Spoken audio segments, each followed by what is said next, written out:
जी नमस्कार सर, प्रणाम। सादर प्रणाम। सादर प्रणाम। माननीय कुलपति काशी हिंदू विश्वविद्यालय, काशी हिंदू विश्वविद्यालय के पुरातन गौरव, वरिष्ठ पत्रकार, इंदिरा गांधी राष्ट्रीय कला केंद्र के अध्यक्ष पद्मश्री राम बहादुर राय जी, विश्वविद्यालय पूरा छात्र प्रकोष्ठ एलुमनाई सेल की चेयरपर्सन प्रोफेसर सुशीला सिंह जी, और हमारे साथ आज इस व्याख्यान श्रृंखला के उद्घाटन समारोह में जुड़े हुए सभी साथी मित्रों, आप सबका बहुत बहुत स्वागत, अभिनंदन। महामना के परिश्रम और पुरुषार्थ की बुनियाद पर खड़ा यह विद्या मंदिर अपनी अकादमिक आभा व मूल्यानुगत सदाचार के जरिए समूचे विश्व में मानवीय मूल्य व प्रतिभा संवर्धन के प्रतिमान के रूप में आज खड़ा है।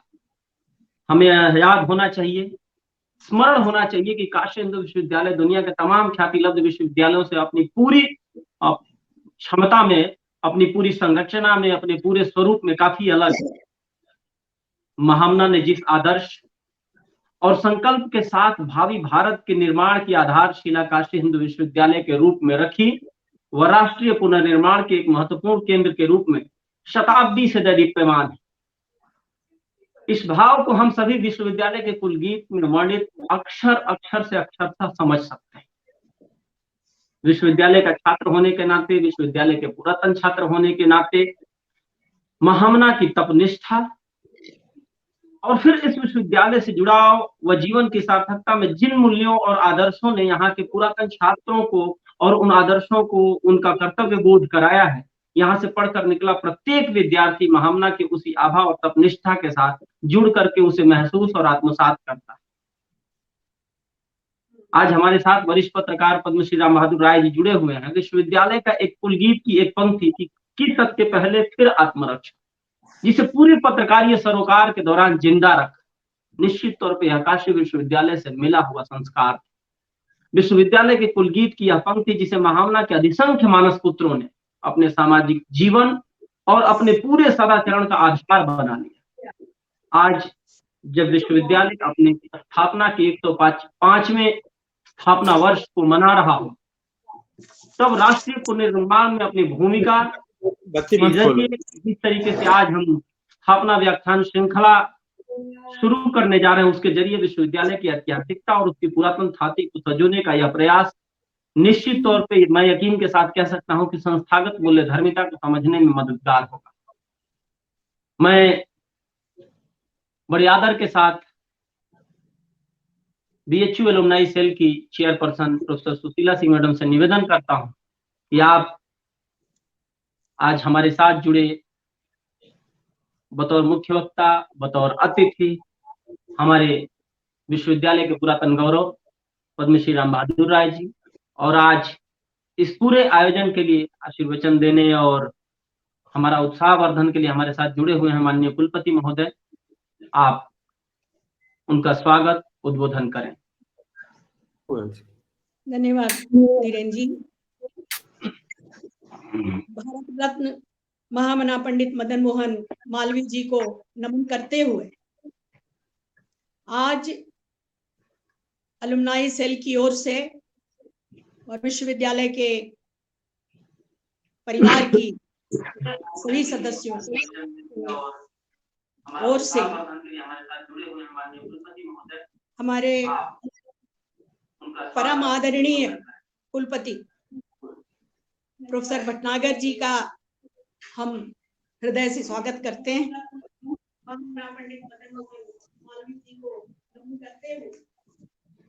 हमारे कुलपति प्रख्यात वैज्ञानिक हैं और पूरा छात्र प्रकोष्ठ को सदैव मिलता रहता है। उनकी अंतर्राष्ट्रीय दृष्टि है, राष्ट्रवादी चिंतक हैं और उन्होंने अलुमनाई सेल को एक नई दिशा देने की तरफ बहुत ही उदारता से हमारा सहयोग किया है। हम उनके सदैव आभारी हैं। जब हमने जनवरी 20 में 17-18 को पूरा छात्र प्रकोष्ठ की ओर से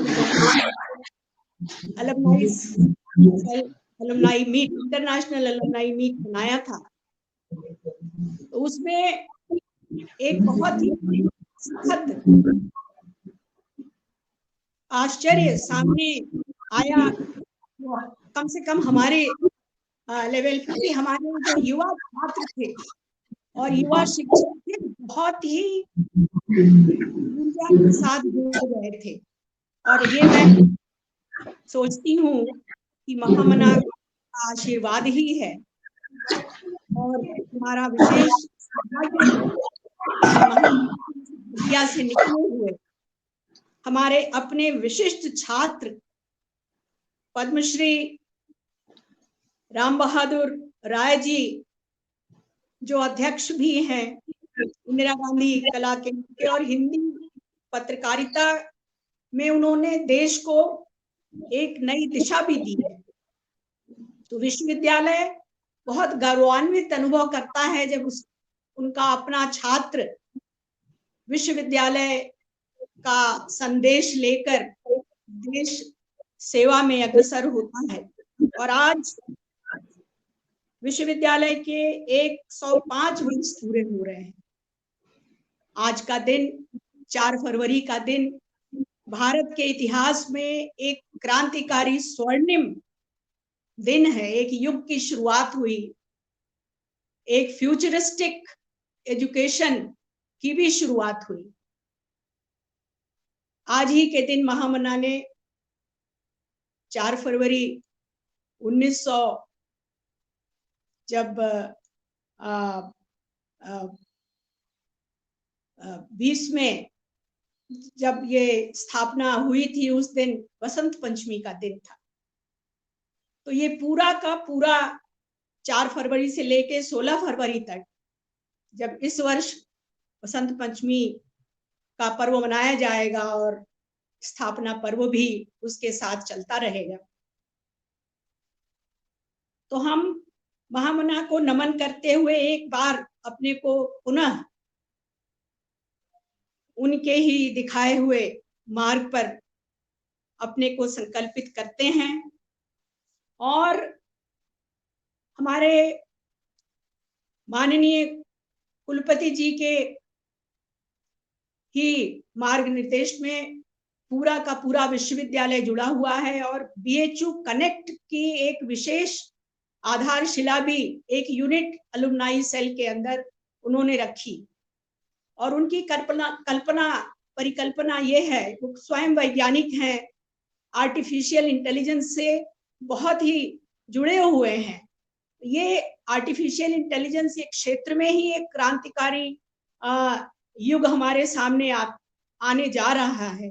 उस समय बीएचयू कनेक्ट की जो यूनिट स्थापित हुआ है, हम आपके साथ ये सिर्फ आज बताना चाहेंगे कि कोविड-19 के समय जो उनका संदेश, कुलपति जी का संदेश हमें मिलता रहता है कि पूरे प्रोटोकॉल के साथ हम रहें पर अपना कार्य भी करते चलें।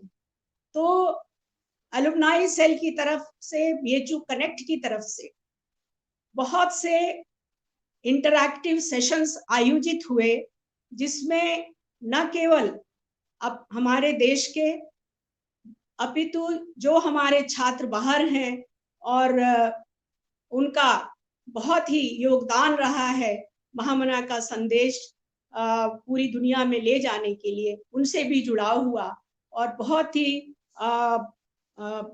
ऊर्जावान रूप से ये आयोजन हुए, जिसमें हमें पूरे विश्वविद्यालय का सहयोग प्राप्त होता रहा। तो आज के दिन मैं अपने को बहुत ही सौभाग्यशाली मानती हूँ कि अलुमनाई सेल की तरफ से बीएचयू कनेक्ट के अंतर्गत हमारे अपने बहुत ही प्रिय क्रांतिकारी छात्र पद्मश्री हमारे राम बहादुर राय जी, जो हमारे बीच उपस्थित हैं, आज उनके व्याख्यान से उद्घाटन व्याख्यान इस लेक्चर सीरीज का, फाउंडेशन लेक्चर सीरीज 2021 का जो होने जा रहा है, ये अपने में एक इतिहास गढ़ेगा। इसी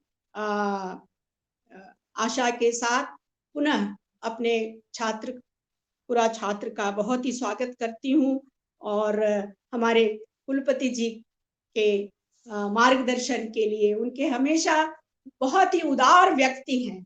मैं जब भी उनका जिस तरह से उनका कार्य, जिस तरह से उन्होंने विश्वविद्यालय में निरंतर कार्य उनके अंतर्गत उनके द्वारा किया गया है, वो बहुत ही उदारता पूर्वक किया गया है। इससे मैं ही नहीं, मुझे लगता है इसका प्रभाव आने वाले समय में भी एक संस्कृति निर्माण में देखा जाएगा।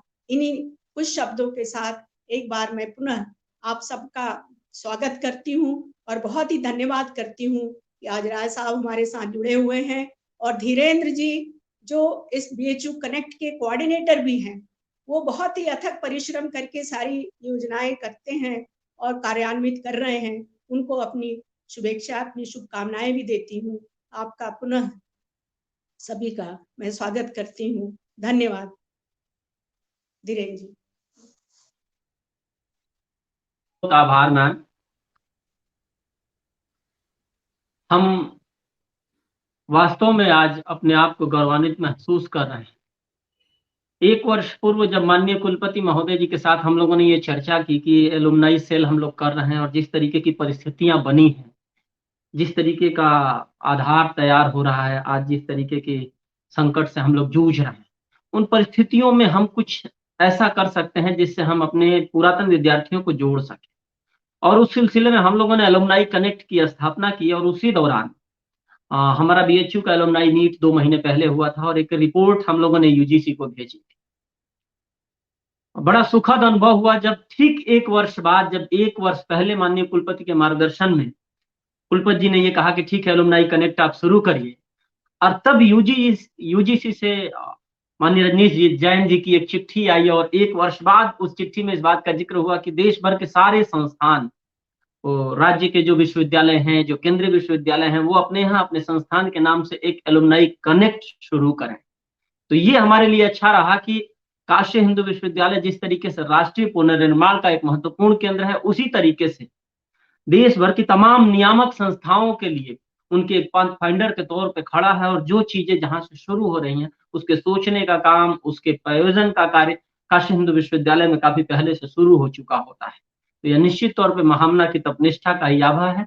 मैं माननीय कुलपति महोदय से निवेदन करूंगा कि आज काशी हिंदू विश्वविद्यालय स्थापना व्याख्यान श्रृंखला के इस उद्घाटन समारोह में अपना मार्गदर्शन हमें संप्रेषित करें, अपना आशीर्वचन दे, ताकि हम इस कार्यक्रम को आज 4 फरवरी से 16 फरवरी तक फिलहाल हम लोगों ने ये तय किया है कि वसंत पंचमी के दिन जब हम काशी हिंदू विश्वविद्यालय का स्थापना समारोह मना रहे होंगे, तो 4 फरवरी के स्थापना दिन से लेकर के 16 फरवरी की स्थापना दिन तक हम इसको शुरू करके जारी रखेंगे, जिसमें हमारे सारे पुरातन छात्र जुड़ेंगे, कई IAS अधिकारी हैं जो जुड़ेंगे, जिनके साथ छात्रों का संवाद होगा, जिसमें ये बातचीत होगी कि सिविल सर्विसेज की परीक्षाओं की तैयारी कैसे करें, इंटरव्यूज कैसे क्रैक करें, कैसे हम उन चीजों से जुड़े, और उसके बाद अपने अपने क्षेत्र में जो एक्सपर्टीज जिनको जिस तरीके की है, उनके विशेषज्ञता के आधार पे उनके अनुभवों का लाभ छात्रों को मिलेगा, जिसमें विश्वविद्यालय के कई पूर्व कुलपति भी हमारे साथ जुड़ेंगे। तो मैं निवेदन करता हूं कि आज इस कार्यक्रम के उद्घाटन समारोह में आप अपना मार्गदर्शन हमें प्राप्त। माननीय कुलपति महोदय। Good evening. Dear BHU family members, I am very happy to be here with you on the occasion of inaugural function of BHU Foundation Lecture Series being organized by Alumni Connect under the aegis of BHU Alumni Cell. First of all, I welcome you all in this inaugural lecture of the BHU Foundation Lecture Series. We are immensely grateful to our illustrious alumnus and the President of Indira Gandhi National Center for Arts, Padma Shri Dr. Ram Bahadur Rai ji, who has gladly agreed to grace the occasion and deliver the inaugural lecture of this series. This will surely contribute in strengthening the university's vision. This day, the 4th February 2021, is very important day for the university family, essentially for the reason that it defines the genesis of Banaras Hindu University. On this very day, 105 years back, a great visionary, a freedom fighter, and a statesman, Bharat Ratna, Mahamana Pandit Madan Mohan Malviya ji, laid the foundation of Banaras Hindu University in the august company of many of those who contributed in making the modern India.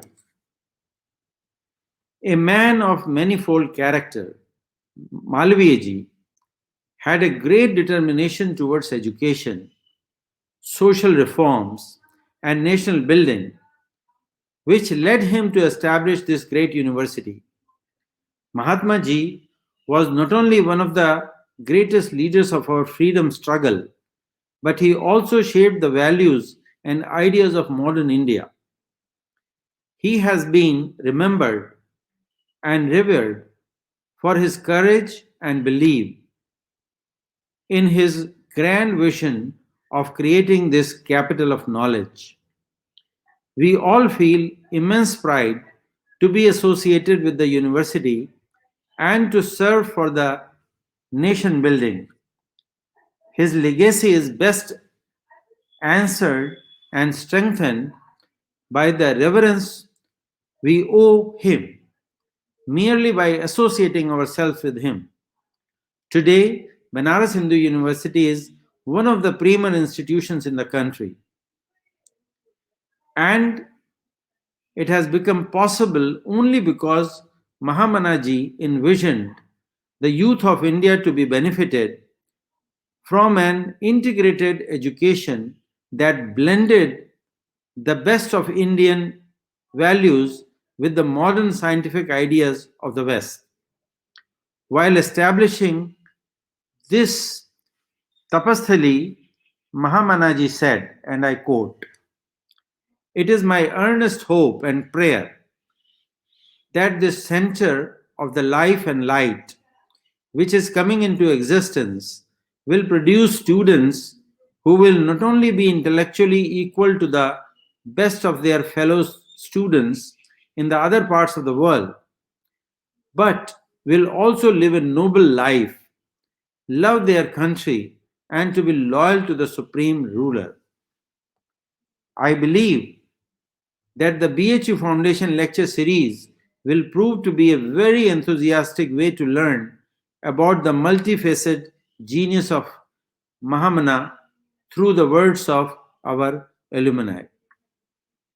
Malviya ji lives within all of us as a man of unimpeachable integrity whose vision and selfless service for the nation has been contributing not only to his ideas but also in nurturing intellectual population of the country, which will definitely change the course of the history in times to come.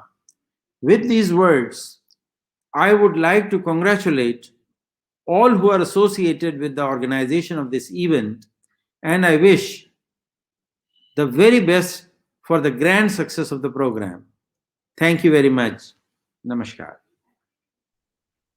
Thank you, sir. Thank you very much for this. आभार sir.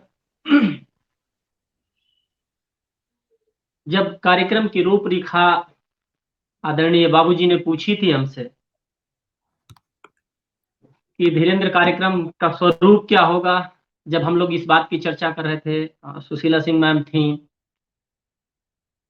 एक बात माननीय कुलपति महोदय का जो स्मरणीय है, जब ये हुआ कि हम स्थापना व्याख्यान श्रृंखला शुरू करने जा रहे हैं और उसमें हमारे पुरातन गौरव और पुरातन छात्र होंगे, संवाद की एक कड़ी होगी, एक मुकम्मल रास्ता हम लोग तैयार करेंगे। कुलपति महोदय का यह कहना कि दुनिया में प्रगति के जितने भी रास्ते तय किए गए हैं, दुनिया में प्रगति के जितने मार्ग प्रशस्त हुए हैं, उनके सारे प्रयोजनों और प्रपोजल्स के मूल में संवाद ही महत्वपूर्ण सार की भूमिका में रहे हैं। तो निश्चित तौर पे यह बात हमें और ऊर्जा प्रदान करता है जब परिवार का एक मुखिया इस तरीके से तटस्थ होकर के अपनी जिज्ञासा व्यक्त करता है और निरंतर आगे बढ़ने की प्रेरणा देता है। तो रूप में हमने बाबूजी से ये कहा था कि कुलपति जी के बातचीत के बाद हम सीधा आपको सुनेंगे, तब आदरणीय सुशीला सिंह मैम ने कहा कि नहीं, कम से कम जो हमारे पुराने छात्र हैं वो तो जानते हैं, जो नए छात्र हैं उन्हें भी आपको जानना चाहिए। तो एक संक्षिप्त परिचय, मुझे नहीं लगता कि यहाँ बहुत समय उसके लिए देना चाहिए, और लगातार जब भी आपका कहीं कोई परिचय होता है तो आप तुरंत उसे रोक देते हैं, लेकिन आप आज इस बात के लिए हम स्वतंत्र हैं, क्योंकि रोकने के लिए ये एक आभासी मंच है और वहाँ आपकी डांट फटकार के बावजूद भी थोड़ी स्वतंत्रता हम आपसे लेंगे और बड़ी विनम्रता से हम संक्षेप में एक परिचय उन विद्यार्थियों के लिए रखेंगे, कम से कम जो आपको आज सुन रहे हैं, जो विश्वविद्यालय के युवा विद्यार्थी। यह कहने में कोई अतिशयोक्ति नहीं है कि लोकतंत्र के आप सच्चे सिपाही हैं। एक घटना से उस पूरे लोकतंत्र के प्रति आपकी आस्था को हम देख सकते हैं। 1978 में भारत से मैं शुरू कर रहा हूँ, छोड़ आप सब मेरा नमस्कार स्वीकार करें। आदरणीय कुलपति जी, सुशीला जी, धीरेन्द्र जी और मित्रों, आज सुबह दूरदर्शन पर समाचार जब देख रहा था, सुन रहा था, तो पहले जो मैंने सोचा था उससे अलग मैं शुरुआत करने जा रहा हूँ। उत्तर प्रदेश सरकार चौरी चौरा कांड के शहीदों की शताब्दी आज ही शुरू कर रही है। संभवतः प्रधानमंत्री ने उसकी उसका इनाग्रेशन कर दिया होगा। ये शहीदों की शताब्दी दूरदर्शन पर जब दिखाई जा रही थी, कार्यक्रम की सूचना दी जा रही थी, तो एक तरफ महात्मा गांधी की तस्वीर थी और दूसरी तरफ पंडित मदन मोहन मालवीय की तस्वीर दिखाई जा रही थी। ये हमको जानना चाहिए कि चौरी चौरा कांड का हमारे स्वाधीनता आंदोलन में क्या महत्व है, क्या स्थान है।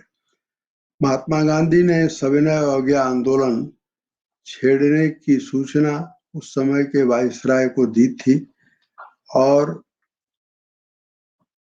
वो उस पर परामर्श के लिए आज के मुंबई में और उस समय के बंबई में एक कॉन्फ्रेंस बुलाई गई थी, जिसमें M.R. जयकर थे, महात्मा गांधी थे, पंडित मदन मोहन मालवीय थे और उनमें विचार विमर्श चल रहा था। 7 फरवरी 1922 की ये घटना है और 7 फरवरी को ही देशभक्तों के एक समूह ने चौरी चौरा थाने, यानी गोरखपुर का एक स्थान है, उस थाने को आग लगा दी। 21 सिपाहियों की जलकर उसमें मौत हो गई। उसके बाद जब पुलिस की कार्रवाई शुरू हुई तो 225 लोगों पर मुकदमा कायम किया गया और वहां के स्थानीय जज ने उन 225 में से 170 लोगों को फांसी की सजा सुनाई। आप जानते हैं अंग्रेजी जमाना था, कोई डर के मारे बोलता नहीं था, तो कोई वकील भी उनके लिए हाई कोर्ट में मुकदमा लड़ने को तैयार नहीं था। परंतु यह साहस या देशभक्ति का वो तकाजा जो था उसे मालवीय जी ने पूरा किया। उसी दिन मालवीय जी इलाहाबाद हाई कोर्ट में पहुंचे जिस दिन मुकदमे की सुनवाई हो रही थी। उन्होंने कागजात सारे देख लिए थे और बहस की, उन अभियुक्तों के लिए बहस की। उनकी बहस का समाप्त होने के बाद और फैसला सुनाने से पहले उस बेंच के मुख्य न्यायाधीश ने जो कहा उसे मैं पढ़ रहा हूं। कहा मुख्य न्यायाधीश ने कि जिस विस्मयकारी योग्यता के साथ आपने इस मुकदमे में, आपने यानी पंडित मदन मोहन मालवीय ने इस मुकदमे में बहस की है, उसके लिए सभी अभियुक्त और उनके परिवार जन हमेशा आपके प्रति कृतज्ञ रहेंगे। मैं अपनी ओर से और अपने सहयोगी न्यायमूर्ति पिंगोट की ओर से इतने शानदार ढंग से इस मुकदमे की बहस पर आपको बधाई देता हूं। आपके अलावा कोई भी अन्य व्यक्ति इतने अच्छे ढंग से इस मुकदमे को प्रस्तुत नहीं कर सकता था। यह मुख्य न्यायाधीश के शब्द हैं। मेरा कहना है, कोई वकील अपने अदालती जीवन में इससे बड़ी प्रशंसा की कामना नहीं कर सकता जो पंडित मदन मोहन मालवीय को मिले। वकील मालवीय की 4 विशेषताएं थी। उनकी वाक्पटुता, बहस का प्रभावी तरीका यानी शैली, तथ्यों पर पूरी पकड़, न्यायाधीश को अपने पक्ष समझाने का ढंग।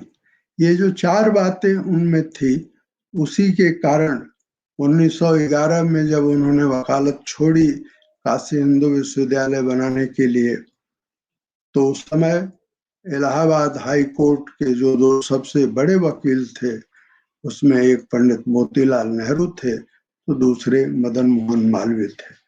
नाम भी था, धाम भी था, और मोतीलाल नेहरू से कम उनकी आमदनी भी नहीं थी, लेकिन उन्होंने उसे छोड़ा क्योंकि उनके जीवन में एक बड़ा मिशन था। और इसलिए मैं कहता हूं कि महामना अलौकिक पुरुष थे। अपने अतीत में यानी भारत के इतिहास में अगर आप जाएं, जिसको कुछ लोग अंधकार काल भी कहते हैं, लेकिन हमारे लिए वो प्रकाश के काल है।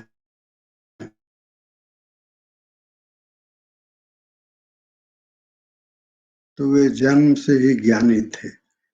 कपिल महामुनि को अगर आप याद करें तो वे पैदा होते ही अपनी मां को उपदेश देने में समर्थ थे। शंकराचार्य को अगर आप याद करें तो 8 वर्ष की आयु में वेदाभ्यास कर उसका भाष्य लिखने लगे थे।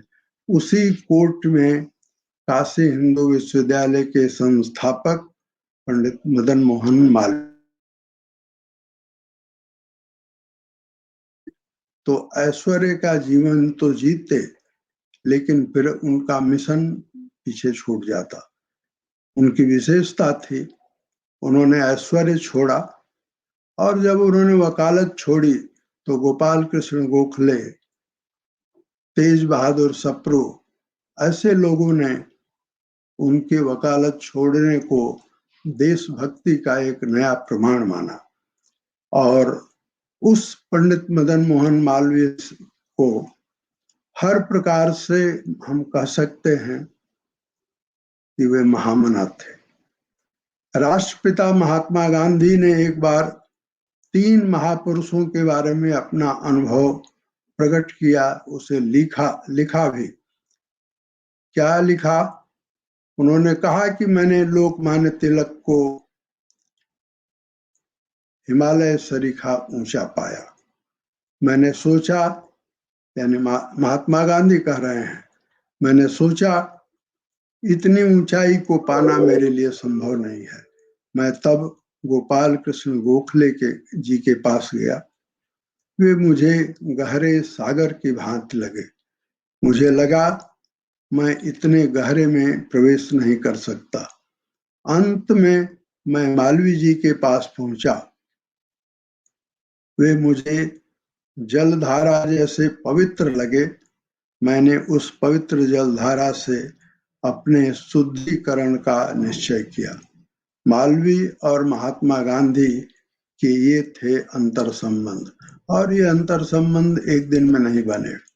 1909 के लाहौर कांग्रेस में जब पंडित मदन मोहन मालवीय कांग्रेस के अध्यक्ष थे, और दक्षिण अफ्रीका में महात्मा गांधी सत्याग्रह का नया प्रयोग कर रहे थे, भारतीयों के हक की लड़ाई लड़ रहे थे, तो वह पहला सम्मेलन है जिसमें महात्मा गांधी को याद किया गया और याद करने की पहल मालवीय जी ने की थी। और उसके बाद फिर गोखले ने उनकी प्रशंसा में, महात्मा की प्रशंसा में जो कहा वह एक ऐतिहासिक तथ्य है। भारत माता के इन 3 सपूतों में मालवीय जी को महात्मा गांधी ने कैसा देखा, समझा और आजीवन आत्मीयता का संबंध बनाया, इसके सैकड़ों उदाहरण हैं। मैं 2-1 उदाहरण दे करके और फिर मैं मुख्य विषय पर आऊंगा। आज विश्वविद्यालय का स्थापना दिवस है, इसलिए मैं कोशिश करूंगा कि विश्वविद्यालय बना कैसे, उसके इतिहास की एक झलक। इतिहास बहुत विशद है, लंबा चौड़ा है, उसके तथ्य ऐसे हैं जिस पर घंटों बात की जा सकती है। मैं थोड़े में उस इतिहास को जरूर आज कहना चाहूंगा, लेकिन उससे पहले जैसा मैंने कहा कि मैं 2 उदाहरण दे करके और फिर मुख्य विषय पर आता हूं। बात 1918 की है।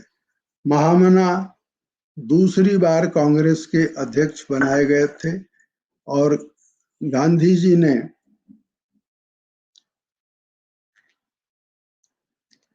जब सुना कि पंडित मदन मोहन मालवीय कांग्रेस के अध्यक्ष चुन लिए गए हैं, तो उन्होंने प्रोफेसर जेबी कृपलानी को बुलाया और पूछा। उन महात्मा गांधी जेबी कृपलानी को प्रोफेसर कहते थे, अंत तक कहते थे। तो उन्होंने पूछा, प्रोफेसर तुम क्या कर रहे हो आजकल? इस प्रश्न का मर्म कृपलानी जी समझ गए। जवाब दिया, आपके आदेश की प्रतीक्षा कर रहा हूं। गांधी जी ने उन्हें कहा कि मालवीय जी कांग्रेस के अध्यक्ष चुने गए हैं, तुम इलाहाबाद जाओ और उनकी मदद करो। मदद से आशय यह था कि मालवीय जी के अध्यक्षीय भाषण को तैयार करने में मदद करो। कृपलानी वहां गए और आप जानते हैं कि माई डेज नाम की जो उनकी का मेमोयर है, उसमें कृपलानी जी ने विस्तार से लिखा है कि जब वे गए वहां मालवीय जी से मिले, मालवीय जी से मिलने के लिए रोज इलाहाबाद के नौजवान आया करते थे। कृपलानी ने पहली बार जवाहरलाल नेहरू को एक नौजवान युवा नेता के रूप में वहीं देखा था। मालवीय जी ने उनको अध्यक्ष भाषण के लेखन में लगा तो दिया और कृपलानी जी ने अपनी समझ से, अपने अनुभव से, अपने अध्ययन के आधार पर उनका अध्यक्षीय भाषण लिखा भी। परंतु कृपलानी जी अपने मेमोयर में लिखते हैं कि मेरे लिखे हुए के एक शब्द को भी मालवीय जी ने स्वीकार नहीं किया और मालवीय जी ने अपना अध्यक्षीय भाषण स्वयं लिखा। उस संपर्क से एक बात अवश्य हुई, और आप सब जानते हैं जो काशी हिंदू विश्वविद्यालय के इतिहास से थोड़ा भी परिचित हैं, उन्हें मालूम है कि उसी अधिवेशन लाहौर कांग्रेस के बाद, वो दिल्ली में कांग्रेस हुई थी, दिल्ली कांग्रेस के बाद आचार्य कृपलानी काशी हिंदू विश्वविद्यालय में प्रोफेसर, पॉलिटिकल साइंस में प्रोफेसर बनाए गए। ये मालवीय जी की उन पर कृपा थी। एक और प्रसंग है और वह प्रसंग जानने लायक है। आप सब जानते हैं कि गोलमेज कॉन्फ्रेंस के लिए राजपूताना जहाज पर चढ़ने से पहले एक तस्वीर खींची गई और महात्मा गांधी की जो जितनी तस्वीरें मिलती हैं उन तस्वीरों में वो अनोखी तस्वीर है। महात्मा गांधी की वो पहली और अकेली तस्वीर है जिसमें वे माला भी पहने हुए हैं और उनके दोनों भौहों के बीच में, जिसे आज्ञा चक्र कहते हैं, जिसे भूमध्य कहते हैं, वहां एक सफेद तिलक है। और यह क्यों है? मालवीय जी की संगति के कारण है। और गांधी जी, मालवीय जी से इतना उनका अंतर संबंध था, आत्मीय संबंध था, कि उन्होंने उस तिलक लगवाने के लिए मना नहीं किया। मैं यहाँ आपको यह तो नहीं बताऊंगा कि तिलक का वैज्ञानिक महत्व क्या है, लेकिन इतना जरूर कहना चाहूंगा कि अब आपके विश्वविद्यालय के कुलपति डॉक्टर राकेश भटनागर ने भी इसको जाना होगा कि आज इस पर एक वैज्ञानिक अध्ययन हुआ है और तिलक लगाने की परंपरा जो है उसकी वैज्ञानिकता यह है कि मनुष्य के मस्तिष्क में एक तीसरी आंख है, प्रज्ञा की आंख है। अगर वो तिलक माथे पर सही जगह लगे तो उस व्यक्ति की प्रज्ञा खुल जाती है। यह है तिलक का रहस्य। और मालवीय जी के माथे पर आप कभी कोई ऐसी तस्वीर नहीं मिलेगी जिसमें मालवीय जी के माथे पर तिलक न हो। यानी मैं कहना चाहता हूं कि मालवीय जी की जो प्रज्ञा थी, तीसरी आंख थी, वो तीसरी आंख से संपन्न एक महामानव थे। तीसरा प्रसंग लंदन की गोलमेज का ही है। 1931 दिसंबर में गोलमेज कॉन्फ्रेंस शुरू हुई थी। मैकडॉनल्ड, रामसे मैकडॉनल्ड ब्रिटेन के प्रधानमंत्री थे। और कॉन्फ्रेंस जब समाप्त हो गई, गांधी जी तो तुरंत लौट आए, परंतु मालवीय जी एक पखवाड़े तक लंदन से चलकर यूरोप के हर विश्वविद्यालयों में गए। उन विश्वविद्यालयों को उन्होंने देखा और जो विश्वविद्यालय वे स्थापित करवा चुके थे उसमें और क्या जोड़ें, इसका स्वयं एक अनुभव उन्होंने लिया। 14 जनवरी 1932 को वहां से लौटकर वे प्रयाग आए और जैसे ही प्रयाग पहुंचे कि ब्रिटेन के प्रधानमंत्री ने कम्युनल अवार्ड घोषित किया।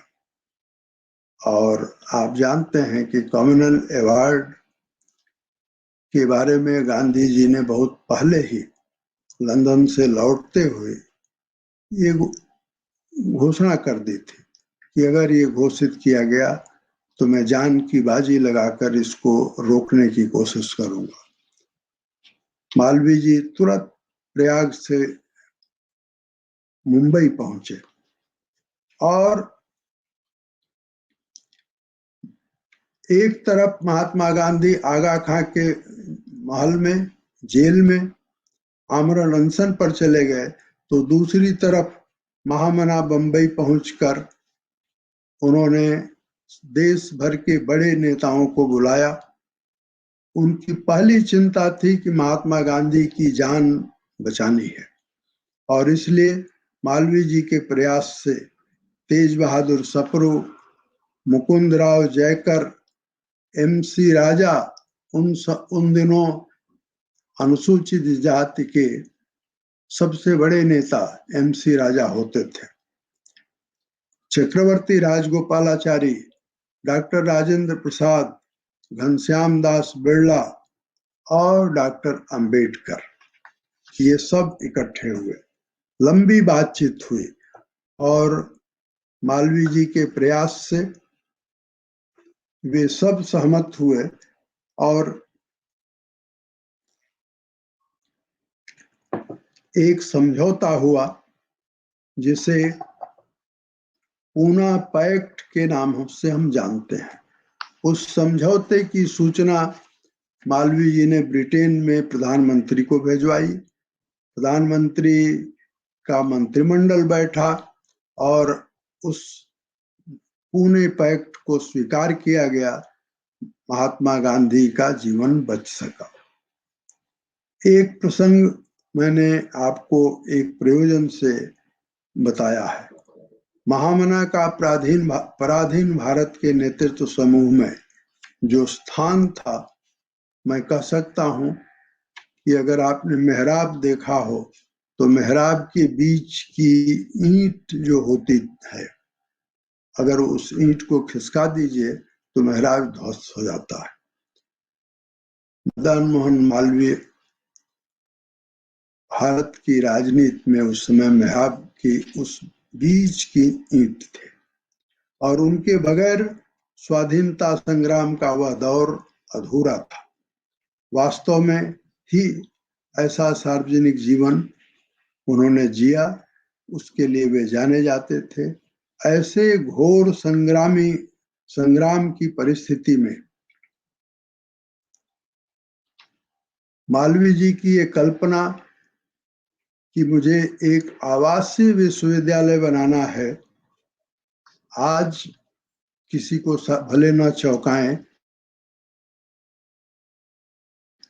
लेकिन उस समय तो 4 में जब उन्होंने इस योजना को कुछ लोगों को समझाया, बनारस कांग्रेस तो 5 में होने वाली थी, लेकिन 1904 में मीटिंग करके उन्होंने जब यह कहा कि एक हम शैक्षिक यानी पढ़ाई लिखाई जहां हो सके वैसा एक आवासीय विश्वविद्यालय, आधुनिक विश्वविद्यालय बनाना चाहता हूं, तो यह ऐसी ऊंची उड़ान थी जिस पर शायद ही किसी को भरोसा हो। असंभव सी कल्पना थी, परंतु याद रखें, महात्मा ने असंभव जो था उसे ही संभव बनाया और कैसे वह जानने, समझने और अनुभव कर महामना के सपनों से आत्मसाक्षात्कार कर लेने का आज दिन है। काशी हिंदू विश्वविद्यालय क्यों बना?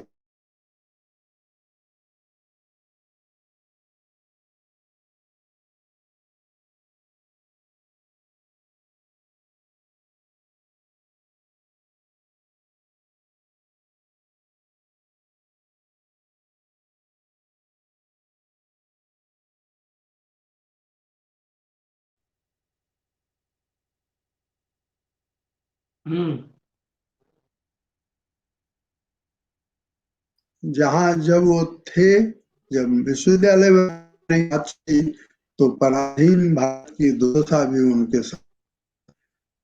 2 छोर के बीच में एक सेतु के तौर पर एक शिक्षण संस्थान ही हो सकता है, इसलिए उन्होंने काशी हिंदू विश्वविद्यालय की कल्पना की। वे जानते थे, उनकी अद्भुत अंतर्दृष्टि थी, आर पार देखने की क्षमता थी। वे समझते थे कि भारत का वैभव अगर लौटेगा, स्वाधीनता अगर आएगी, तो भारत का सम्मान पुनः स्थापित करने के लिए उसको एक इंजन की जरूरत होगी और वह इंजन काशी हिंदू विश्वविद्यालय बने, यह उनका सपना था। यह सब सोच विचार कर एक निश्चय पर वे पहुंचे और उनके निश्चय में जो मौलिकता थी, नयापन था, उसे हमें जानना चाहिए। भारत की जो आवश्यकता थी, तात्कालिक आवश्यकता तक ही वे सीमित नहीं थे। सुदूर भविष्य में भारत को क्या बनना है, यह भी उनके सपने का एक हिस्सा था। उस अंग्रेजी राज में तब केवल 5 विश्वविद्यालय थे भारत में, कलकत्ता, बंबई, मद्रास, लाहौर और इलाहाबाद। और ये आप ख्याल रखिए, ये पांचों विश्वविद्यालय इम्तिहान लेने वाले विश्वविद्यालय थे। वहां पढ़ाई नहीं होती थी, सर्टिफिकेट दिए जाते थे, यानी वो एग्जामिनेशन के सेंटर थे। मालवीय जी ने आवासीय विश्वविद्यालय की कल्पना इसके ठीक विपरीत, यानी सर्टिफिकेट बांटने वाला विश्वविद्यालय नहीं, ऐसा विश्वविद्यालय जो छात्रों को भविष्य के लिए तैयार कर सके और शिक्षक और छात्र मिलजुल करके कोई काम करें, कोई योजना बनाएं और अपने उन्नति का, देश की उन्नति का, समाज की उन्नति का संकल्प ले, ऐसा विश्वविद्यालय बनाना चाहते थे। 1904 में उन्होंने कल्पना की और विश्वविद्यालय की स्थापना हुई 16 में। 12 साल स्वतंत्रता संग्राम के हर युद्ध में अग्रणी पंक्ति में खड़े होकर के भी उन्होंने अपने मिशन को याद रखा और लगातार 12 साल तक की तपस्या करने के बाद महामना उसमें सफल हुए। उन दिनों की अगर एक एक घटनाओं को देखें तो मैं कहूंगा कि छोटी छोटी घटनाएं अलंघ्य थी, यानी जिनको मुहावरे की भाषा में कहूं तो विंध्य के पहाड़ जिस तरह से अगस्त मुनि के रास्ते में खड़े हो जाते थे और अगस्त मुनि का पांव पड़ते विंध्य का पहाड़ जैसे जमीन पर आ जाता था, ठीक वैसे ही काशी हिंदू विश्वविद्यालय की कल्पना में महामना मालवीय का जहां जहां पांव पड़ा वहां विंध्य जमीन पर आया।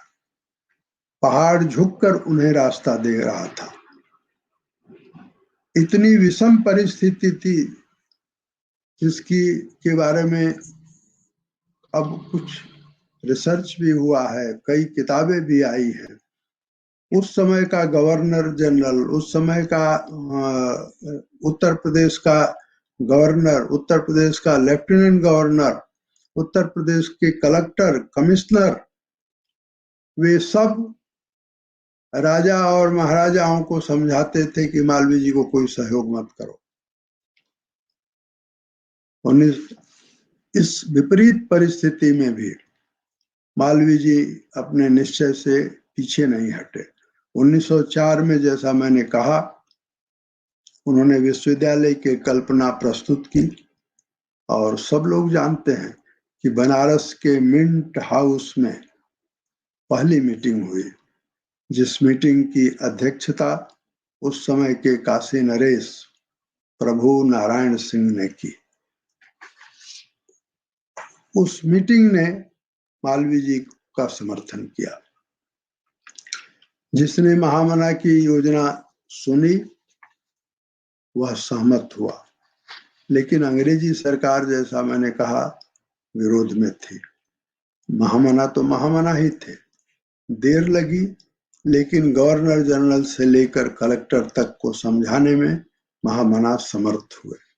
सबसे पहले उन्होंने विश्वविद्यालय की लिखित योजना तैयार की। 1905 की बनारस कांग्रेस के 2 महीने पहले जो प्रतिनिधि आने वाले थे, जो प्रतिनिधि आ सकते थे, उन सबको काशी हिंदू विश्वविद्यालय की अपनी कल्पना का प्रारूप उन्होंने डाक से भिजवा दिया। अधिवेशन के बाद बनारस के टाउन हॉल में प्रतिनिधियों की एक अलग बैठक हुई और उस बैठक में विश्वविद्यालय के बारे में चर्चा हुई। वहीं से काशी हिंदू विश्वविद्यालय की स्थापना का लक्ष्य भारत व्यापी हो गया। वो केवल मालवीय जी की तब कल्पना तब तक रही होगी, लेकिन जो टाउन हॉल की सभा थी उस टाउन हॉल की सभा ने काशी हिंदू विश्वविद्यालय के सपने को भारत व्यापी बनाया। चाहे वो दक्षिण हो, चाहे उत्तर हो, चाहे पूरब हो, चाहे पश्चिम हो, भारत का कोई कोना हो, हर कोने से काशी हिंदू विश्वविद्यालय के समर्थन की आवाज उठी और पूरा हिंदू समाज महामना के प्रति कृतज्ञता के भाव से भरा पूरा हो गया। मैं आपसे कहना चाहता हूं, हमें जानना चाहिए कि उस दिन मालवीय जी ने टाउन हॉल की सभा में कहा क्या था। उन्होंने कहा था कि धर्म निर्धारित करता है जीवन में परम पुरुषार्थ, और परम पुरुषार्थ क्या है तो लोक संग्रह। धर्म हमें सिखाता है भारत का प्राचीन धर्म, जिसे ऋषियों ने प्रतिपादित किया। भारत के अभ्युदय के लिए ज्ञान विज्ञान का अध्ययन और प्रयोग आवश्यक है। उसकी जहां शिक्षा हो वह काशी हिंदू विश्वविद्यालय होगा। विज्ञान का जहां प्रसार हो वह काशी हिंदू विश्वविद्यालय होगा। आधुनिक ज्ञान विज्ञान की शिक्षा भारतीय भाषाओं के माध्यम से दी जाएगी, वह काशी हिंदू विश्वविद्यालय होगा। और सचमुच सभा ने महामना के इस विचार की न केवल सराहना की, न केवल समर्थन किया, बल्कि उस सभा से जो सूचनाएं बाहर निकली तो उस समय का पायनियर अखबार ने एक अग्रलेख लिखा। इंडियन रिव्यू का नाम आपने सुना होगा। इंडियन रिव्यू उस समय बिपिन चंद्र पाल, लाल बाल पाल में से एक बिपिन चंद्र पाल जो तेजस्वी महापुरुष थे, इंडियन रिव्यू निकालते थे। इंडियन रिव्यू में एक लेख समर्थन में बिपिन चंद्र पाल ने लिखा, महामना ने विश्वविद्यालय की स्थापना को भारत की दुर्दशा दूर करने का रामबाण बताया था और यह बात हर भारतीय को तुरंत समझ में आई। इसीलिए उन्हें व्यापक जन समर्थन मिलने लगा। जो तब सच था, आकर्षक था, मर्मस्पर्शी था, वह आज भी है। शिक्षा ही भारत को ऊंचा उठा सकने में समर्थ है। यही मालवीय जी के जीवन का संदेश है। लॉर्ड कर्जन की सनक से बंग भंग हुआ, उस आंदोलन से महामना अछूते नहीं रह सकते थे। उन पर दोहरी जिम्मेदारी आ गई। वे कांग्रेस के अध्यक्ष चुने गए और उस अवधि में विश्वविद्यालय की स्थापना का प्रश्न अवश्य कुछ दिनों के लिए पृष्ठभूमि में चला गया, लेकिन एक बात अवश्य हुई। उन्होंने जो दस्तावेज विश्वविद्यालय को समझाने के लिए बनाया था, उससे देश में एक बड़ी बहस पैदा हो गई और वह बहस हिंदुत्व की अवधारणा पर थी, जिसका समाधान महामना ने देकर आलोचकों को निरुत्तर किया। उनका कहना था कि हिंदुत्व से विकास में बाधा नहीं आएगी। हमारे शास्त्रों में जो जीवन मूल्य है वह मनुष्य को पूर्णता प्रदान करता है। विकास का इंजन चरित्रवान और शिक्षित योग्य मनुष्य ही हो सकता है। उन्हीं दिनों एनी बेसेंट भी एक विश्वविद्यालय बनाना चाहती थी। उन्हीं दिनों महाराजा दरभंगा एक विश्वविद्यालय बनाना चाहते थे और दोनों ने अपने अपने विश्वविद्यालय के नाम रख लिए थे। महाराजा दरभंगा अपने विश्वविद्यालय का नाम शारदा विश्वविद्यालय रखना चाहते थे। Annie Besant university of India बनाना चाहती थी, परंतु महामना ने इन दोनों के बीच काशी हिंदू विश्वविद्यालय बनाने का प्रस्ताव उस समय के वायसराय, यह 1910 की बात है। उत्तर प्रदेश के तत्कालीन राज्यपाल जॉन हेविट काशी हिंदू विश्वविद्यालय के विरोध में थे और उनका तर्क था कि भारत में आवासीय विश्वविद्यालय के लिए अभी कोई संभावना नहीं है। काशी हिंदू विश्वविद्यालय के लिए अंग्रेजी सरकार ने विरोध स्वरूप शर्तों पर सही। उन शर्तों का अगर मैं वर्णन करूं तो कई घंटे लग जाएंगे। हमें जानना चाहिए कि महामना ने त्रिवेणी के तट पर विश्वविद्यालय बनाने का जो संकल्प लिया उसे कैसे पूरा किया। न धैर्य खोने की घटना हुई, न निराश होने का कोई क्षण आया उनके जीवन में। अपने पिता से 101 रुपए का दान प्राप्त कर जो धन संग्रह का अभियान उन्होंने चलाया, वह किसी देश के, किसी संस्था के जीवन की ऐसी अविस्मरणीय घटना नहीं है, परिघटना है। उस अभियान ने अंग्रेज सरकार को मजबूर कर दिया कि काशी हिंदू विश्वविद्यालय का प्रति जो विरोध है उस विरोध को कम करें और अनुकूल हो। वो 3-4 महीने जो अभियान चलाया, और मालवीय जी के काम करने का तरीका जरा ध्यान से सुनिए। उन्होंने अपने, जैसा मैंने कहा, अपने पिता से दान प्राप्त किया और उसके बाद बनारस के चारों तरफ जितने जिले हैं उन जिलों में हर जगह गए और उन जिलों में जो मालवीय जी के आने की जब सूचना मिलती थी तो जन समुद्र उमड़ पड़ता था। जो बड़ी बड़ी उनकी सभाएं होती थी उनको सुनने के लिए लोग आते थे, उनका को समर्थन करते थे और उनकी सभाओं की जब रिपोर्ट कलेक्टर भेज करके कमिश्नर के पास भेजते थे, कमिश्नर उपराज्यपाल के पास भेजता था, उपराज्यपाल गवर्नर जनरल के पास भेजता था और तब इन लोगों को समझ में आया जैसे अजगर किसी को अगर अपने लपेटे में ले ले तो उसे प्राण रक्षा के सिवा दूसरा कोई नहीं सूझता। वैसा ही महामना ने अपने अभियान से एक ऐसा असीम अजगर खड़ा किया जिसने ब्रिटिश सरकार, अंग्रेजी सरकार को उसमें लपेट लिया। और दूसरा जो परिणाम हुआ, हिंदू समाज जाग गया, उसकी चेतना जगी, उसका आत्मगौरव लौटा, उसका आत्मविश्वास लौटा और समाज ने तय किया कि हमको यह विश्वविद्यालय बनाना है। प्रथम विश्व युद्ध छिड़ने जा रहा था।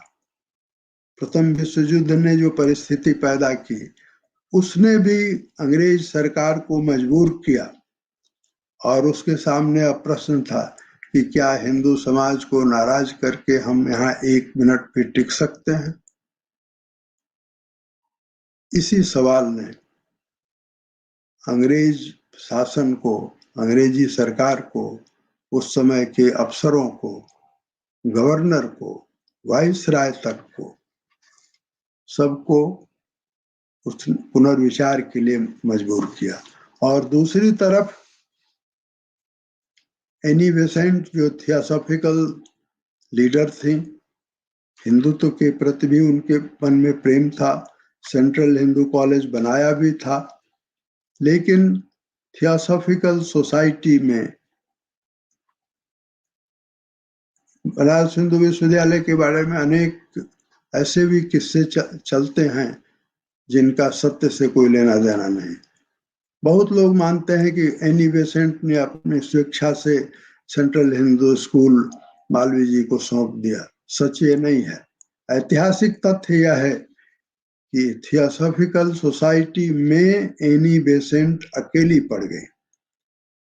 जब वो लंदन से लौट करके आई और थियोसॉफिकल सोसाइटी की बैठक हुई तो वो अकेली थी और पूरी की पूरी थियोसॉफिकल सोसाइटी डॉक्टर भगवान दास के नेतृत्व में मालवीय जी के चरणों में समर्पित थी। और थियोसॉफिकल सोसाइटी ने तय किया कि काशी हिंदू विश्वविद्यालय बनाने के लिए हम सेंट्रल हिंदू कॉलेज को आधार देंगे। क्योंकि उस समय का जो शिक्षा सचिव था उसकी पहली शर्त ये थी कि आपके पास कोई संस्था तो होनी चाहिए। महाराजा दरभंगा रामेश्वर सिंह तब तक तटस्थ थे, लेकिन अगर आप उस समय के इतिहास के पन्ने पलटें तो आप पाएंगे कि महाराजा दरभंगा का संबंध उस समय की सरकार से बहुत अच्छा था और सरकार के रुख को देख रहे थे। जैसे ही धीरे धीरे सरकार का रुख हिंदू विश्वविद्यालय के प्रतिकूल से अनुकूल होने लगा तो महाराजा दरभंगा भी बदले और इस तरह से वे अभियान का भी उन पर असर पड़ा, क्योंकि दरभंगा भी गए थे, बिहार के कोने कोने में मालवीय जी गए थे और दरभंगा नरेश की से जो राज्यपाल की बातचीत हुई उस बातचीत वो रिकॉर्ड पर है। कोई भी बनारस के आर्काइव को अगर देखे तो उस आर्काइव में ये सब सामग्री मिल जाएगी जिसका मैं आपको जिक्र कर रहा हूँ। उन दिनों के महामना के भाषण अगर आप पढ़ें तो दो बातें साफ हो जाती हैं। उनके भाषण में चमत्कार तो होता ही था, यह सब जानते हैं। मैं जिन दो बातों का यहाँ रेखांकित करना चाहता हूँ वे इसके अलावा है। पहली बात, वे हर जगह जरूर कहते थे कि ब्रिटिश सरकार के अफसर और गवर्नर जनरल विश्वविद्यालय के पक्ष में है। महामना की विशेषता थी,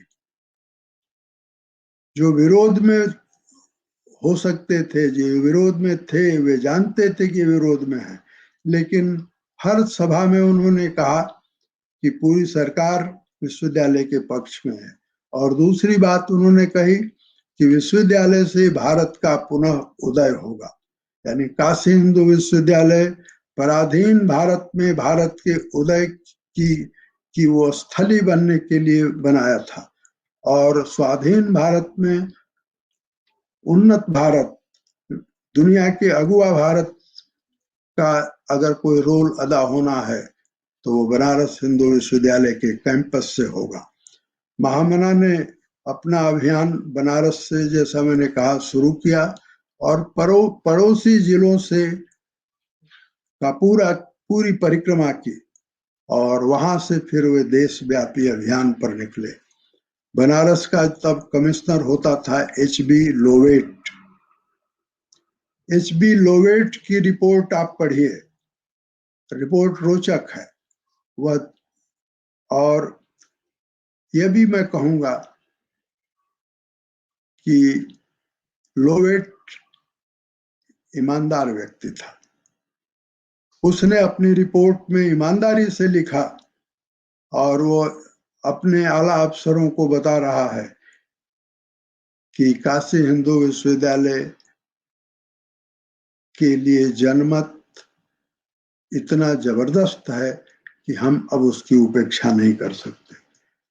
और इस वातावरण के बाद 1911 आता है जिसमें काशी हिंदू विश्वविद्यालय की सोसाइटी बनी, 61 सदस्यों की सोसाइटी बनी। महाराजा दरभंगा उसके अध्यक्ष बने और उन 61 लोगों की जो सोसाइटी है उसके हर व्यक्ति पूज्य है। उनके बारे में काशी हिंदू विश्वविद्यालय के नए पुराने छात्रों को जानना चाहिए। सर सुंदरलाल सचिव बने। सर सुंदरलाल, आप सर्च पर नेट पर सर्च करिए तो आपको सर सुंदरलाल के बारे में मिलेगा। नैनीताल के आसपास में जन्मे सर सुंदरलाल अपनी प्रतिभा से वे बड़े वकील बने, जुडिशरी में गए, शासन के करीब थे और वह उस सुंदरलाल को मालवीय जी ने सचिव बनाया। 1911 की जुलाई में महामना ने विश्वविद्यालय की योजना में कुछ सुधार भी किया और सुधार इसलिए किया क्योंकि विश्वविद्यालय उनका मिशन था। तब तक वो 25 लाख से ज्यादा रुपए इकट्ठे कर चुके थे और एक दिन उन्होंने घोषणा की कि अब हम 1 करोड़ रुपया इकट्ठा करेंगे काशी हिंदू विश्वविद्यालय के लिए। जब 58 लाख रुपए एकत्र हो गए तब महामना ने भारत सरकार से बात की। 2 प्रश्न थे। पहला प्रश्न था कि विश्वविद्यालय बनेगा कहाँ, तो 3 स्थान चुने गए थे, सारनाथ, हरहुआ और रामनगर किले के सामने नगवा का हिस्सा। स्थान के चयन में केवल मालवीय जी बनारस हिंदू विश्वविद्यालय की सोसाइटी ही नहीं बल्कि उस समय के कमिश्नर ने भी अपनी भूमिका निभाई थी। और जो तीसरा स्थान मैंने कहा रामनगर किले के सामने, उस तीसरे स्थान को सर्वाधिक उपयुक्त समझा गया जहां आज काशी हिंदू विश्वविद्यालय है। लेकिन जब मैं पढ़ता था बनारस हिंदू विश्वविद्यालय में तब भी और बहुत दिनों तक हमने सुना था और आज भी बहुत लोगों को ये बात शायद बहुत लोगों ने सुनी हो। अनेक किस्से हैं। कुछ लोग कहते हैं कि काशी नरेश ने मालवीय जी से कहा कि आप जितनी दूर तक चले जाएं, जो जमीन आप पसंद करें उसे मैं आपको देने के लिए तैयार हूं।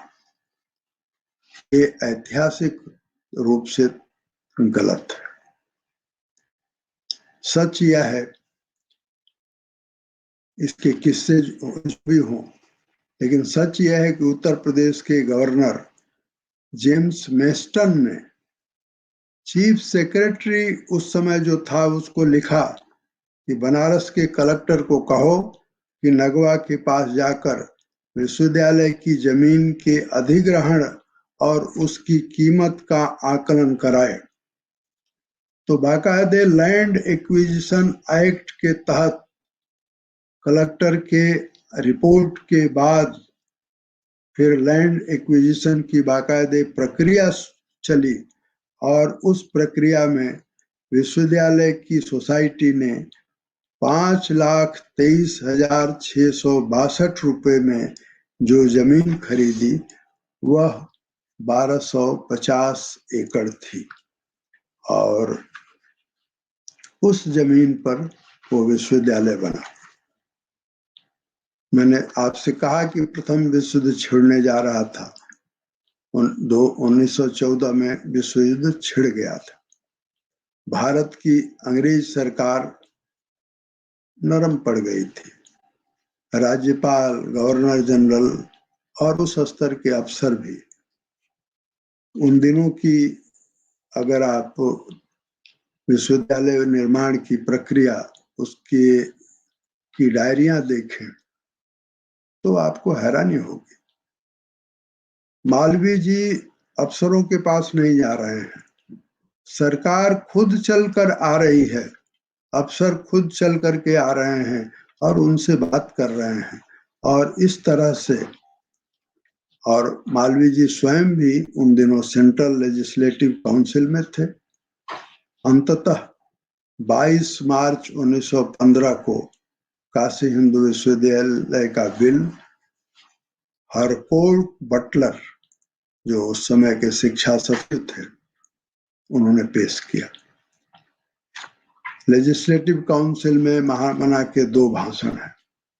पहला भाषण है 22 मार्च का और दूसरा भाषण है 1 अक्टूबर का, जिस दिन बिल पास हुआ। और दोनों भाषणों में मालवीय जी ने सरकार को अंधेरे में नहीं रखा, साफ साफ कहा कि ये डिनोमिनेशनल इंस्टीट्यूशन बनने जा रहा है। डिनोमिनेशनल इंस्टीट्यूशन का हिंदी में जो अनुवाद करेंगे, हिंदी की कोई भी डिक्शनरी उठाकर देख लीजिए तो डिनोमिनेशनल इंस्टीट्यूशन का अर्थ होता है धार्मिक शैक्षणिक संस्थान। लेकिन महामना की जो धर्म की अवधारणा थी, धार्मिकता की अवधारणा थी, वो उसका पर्याय मानवता है। वो कोई संप्रदाय का संबंध नहीं है उससे। धार्मिकता का अर्थ भी उन्होंने अपने भाषण में लेजिस्लेटिव काउंसिल में समझाया, और पहले दिन जो उन्होंने संकल्प किया था उसे कानून में बनवाया, और 1 अक्टूबर 1915 को वो विधेयक पारित हुआ, और 18वें दिन गवर्नर जनरल के हस्ताक्षर से कानून बन गया। उसी कानून और उसकी संस्थाओं को विश्वविद्यालय के संचालन के लिए मेरा कहना है कि पुनः बहाल किया जाना चाहिए। काशी हिंदू विश्वविद्यालय के पुराने छात्रों की जिम्मेदारी है। हमने अनेक बार कोशिश की है, मैं उसके इतिहास में नहीं जाता, लेकिन मैं ये मानता हूं, और हमने काशी हिंदू विश्वविद्यालय के आज के एक्ट को, 1915 के एक्ट को, और बीच में जो ऑर्डिनेंस वगैरह आए हैं उनको भी हमने ध्यान से देखा है। और मैं ये मानता हूं कि 1915 का जो एक्ट था उसमें आंतरिक लोकतंत्र की व्यवस्था थी, एक इंस्टीट्यूशनल मैकेनिज्म था। किस तरह से कोर्ट काम करेगा, किस तरह से सीट काम करेगी, उसके वाइस चांसलर से संबंध होंगे, छात्र और अध्यापक के संबंध क्या होंगे, इन सब चीजों की एक सुसंगत व्यवस्था 1915 के एक्ट में है। मालवीय जी के सपने का वो एक्ट है, लेकिन हम जानते हैं कि वो उस एक्ट को एक दिन जवाहरलाल नेहरू के समय में ऑर्डिनेंस में बदल दिया गया, और ऑर्डिनेंस से लेकर 1969 तक लगातार वो ऑर्डिनेंस काम करता रहा। बनारस हिंदू विश्वविद्यालय के पुराने छात्रों को याद होगा, और आज के नेतृत्व को भी याद होगा कि आज भी काशी हिंदू विश्वविद्यालय ऑर्डिनेंस को कन्वर्ट करके लॉ में जो एक्ट बना है उसके आधार पर चल रहा है, और ये काशी हिंदू विश्वविद्यालय के साथ अन्याय है। 1969 में श्री चंद गोयल चंडीगढ़ से लोकसभा के मेंबर होते थे, तब उस समय के MC छागला से पूछा था, फिर VK आरवी राव से पूछा था कि आप एक्ट कब ले आ रहे हैं, और मैं स्वयं भी, जब अर्जुन सिंह मानव संसाधन मंत्री थे, कुछ दिनों के लिए माधवराव सिंधिया मानव संसाधन मंत्री थे, और आज रमेश पोखरियाल निशंक मानव शिक्षा मंत्री हैं।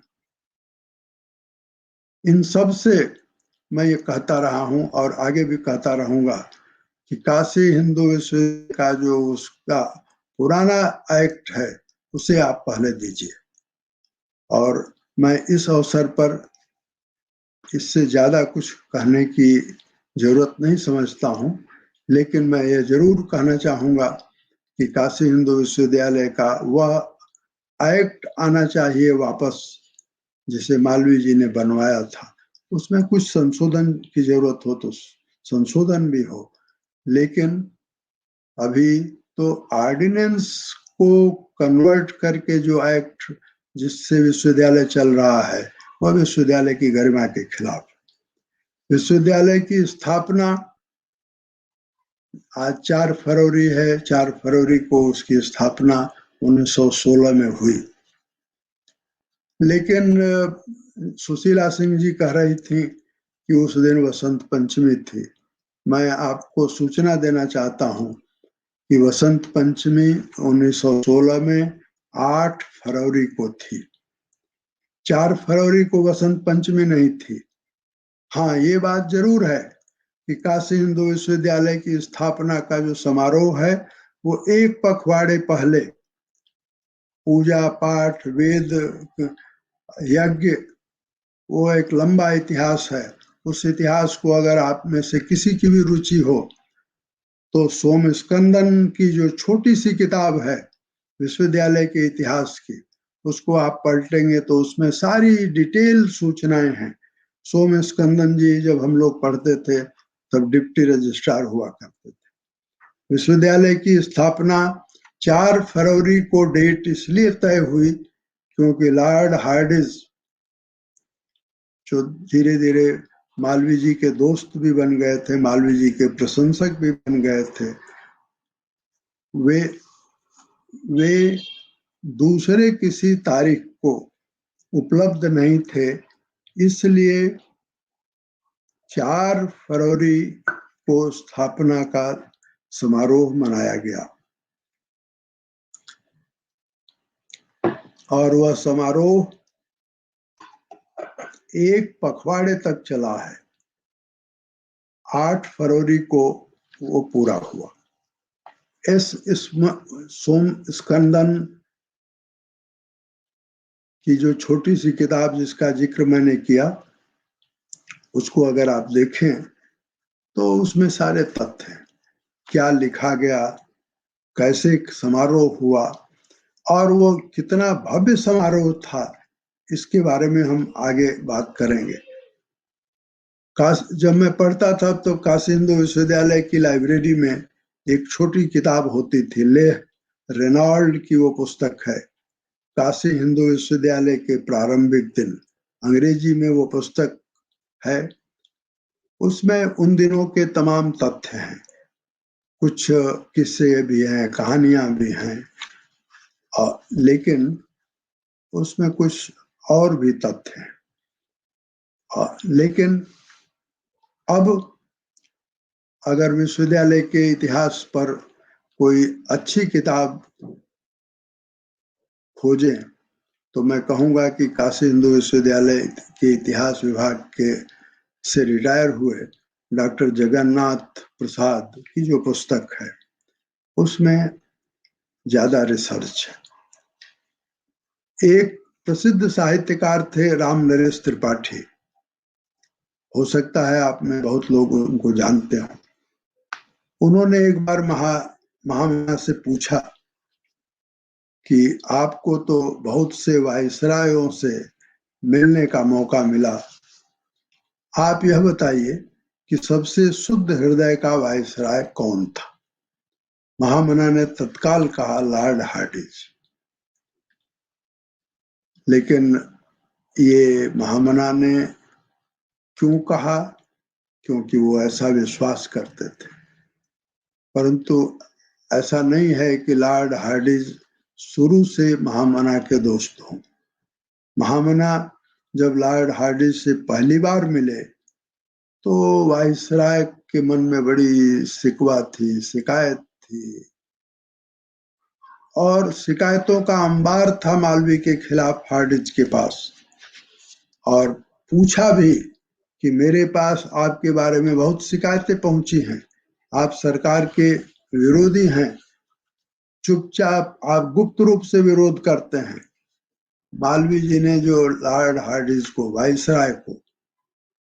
वायसराय के सामने बैठकर बराबरी के स्तर पर जो जवाब दिया, उस जवाब ने दरअसल हार्डिंज को समझा दिया कि हम किस आदमी से बात कर रहे हैं।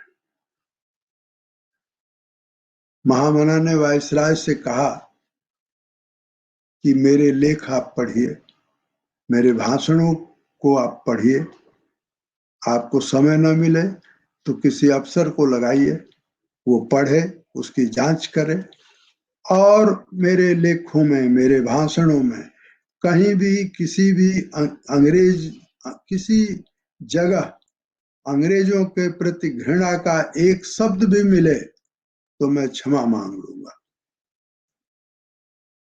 हार्डिंज ने मालवीय जी पर विश्वास किया और उसने कहा कि ये बात मैं यहीं समाप्त करता हूं। और सचमुच तब से हार्डिंज का मालवीय जी के प्रति एक अनुराग पैदा हुआ और हार्डिंज ने काशी हिंदू विश्वविद्यालय बनाने में जितनी संभव सहायता हो सकती थी वो सब किया। और मालवीय जी भी जानते थे कि उस समय की सरकार का सहयोग प्राप्त किए बगैर, लेजिस्लेटिव काउंसिल से बिल पास कराए बगैर वाइसराय का उस पर दस्तखत कराए बगैर विश्वविद्यालय नहीं बन सकता था। इसलिए विश्वविद्यालय को बनाने में कुछ जो समय समय पर उनकी जो मूल कल्पना थी, उसको मूल कल्पना में उन्होंने संशोधन भी किया। सबसे बड़ा संशोधन उन्होंने किया, वे चाहते थे कि ये विश्वविद्यालय जो बने जिसमें वेद से लेकर विज्ञान तक की पढ़ाई हो, उसमें उनकी इच्छा थी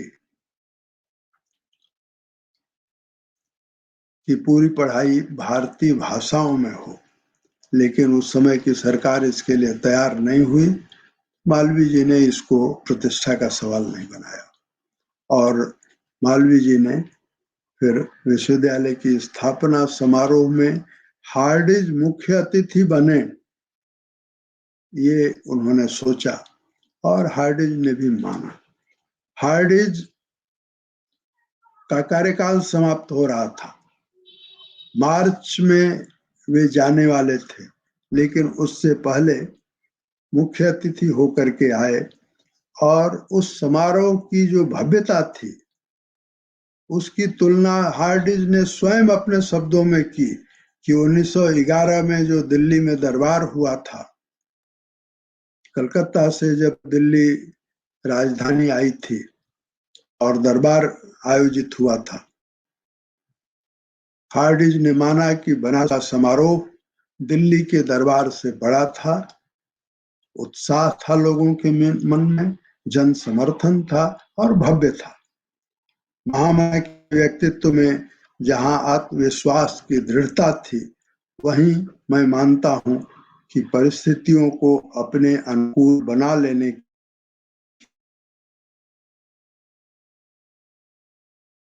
के इस व्यक्तित्व की विशेषता ही है जो काशी हिंदू विश्वविद्यालय अस्तित्व में आया और हर दृष्टि से, हर कसौटी पर काशी हिंदू विश्वविद्यालय राष्ट्रीय होना चाहिए, ये विचार मालवीय जी के मन में बहुत गहरे बैठा हुआ था।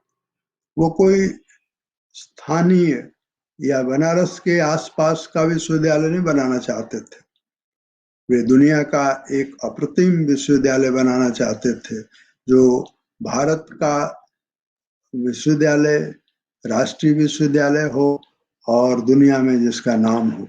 इसलिए विश्वविद्यालय के पहले वाइस चांसलर के लिए उन्होंने गुरदास बनर्जी का नाम सोचा था, लेकिन हरकोर्ट बटलर जो शिक्षा सचिव थे और चाहते थे कि नहीं, गुरदास बनर्जी न वाइस चांसलर बने, तो सर सुंदरलाल चॉइस थे हरकोर्ट बटलर के। सर सुंदरलाल हिंदू विश्वविद्यालय जो सोसाइटी थी उसके सेक्रेटरी भी थे। तो काशी हिंदू विश्वविद्यालय के पहले वाइस चांसलर सर सुंदरलाल बने और हिंदू विश्वविद्यालय के कैंपस में जब आप प्रवेश करते हैं,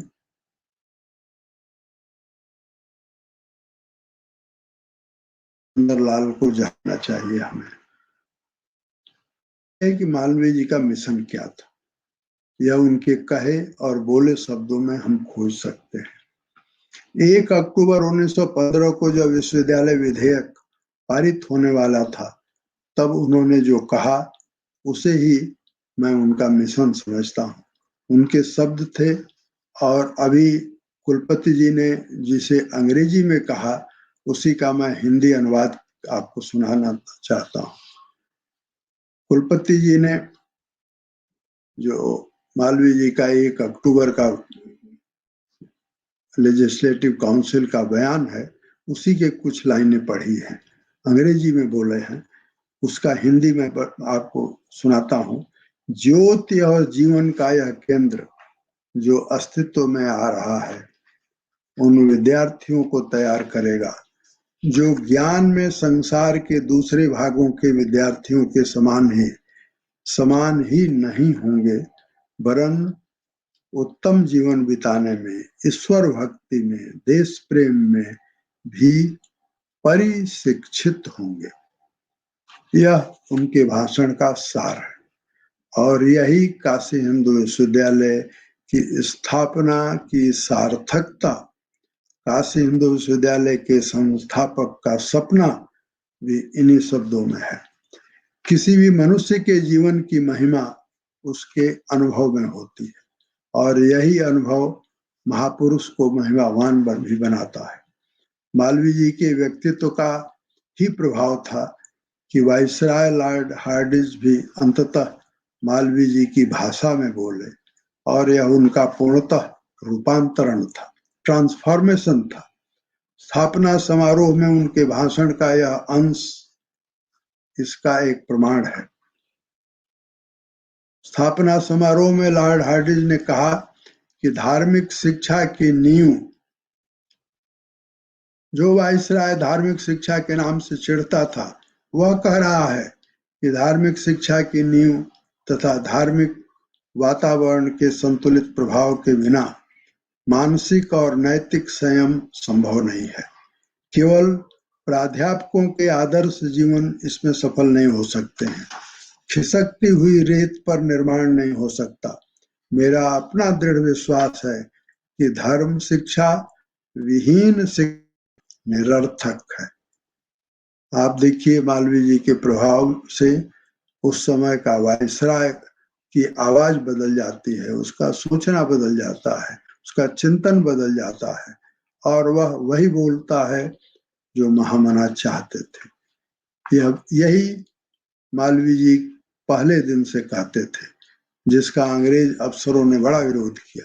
उसे बिना समझे उन अफसरों ने गलत धारणाएं बनाई।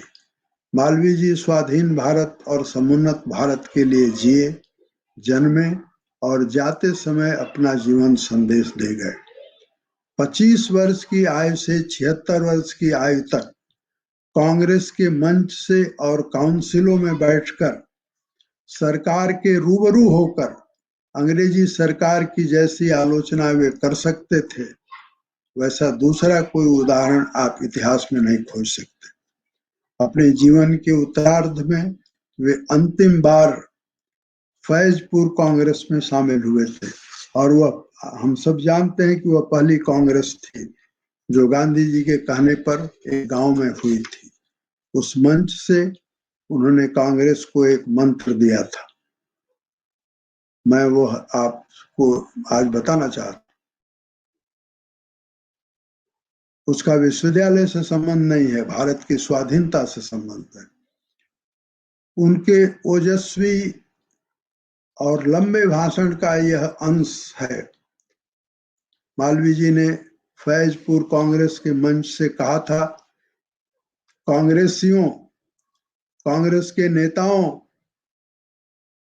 समझ लो, अंग्रेज इस देश से तभी भागेंगे जब वे आपसे डर जाएंगे। लेकिन कांग्रेस ने उसकी मालवीय जी की उस भविष्यवाणी को नहीं समझा। कांग्रेस तो 1945 से 47 तक अंग्रेज सरकार और वाइसरायों से समझौते वार्ता कर रही थी।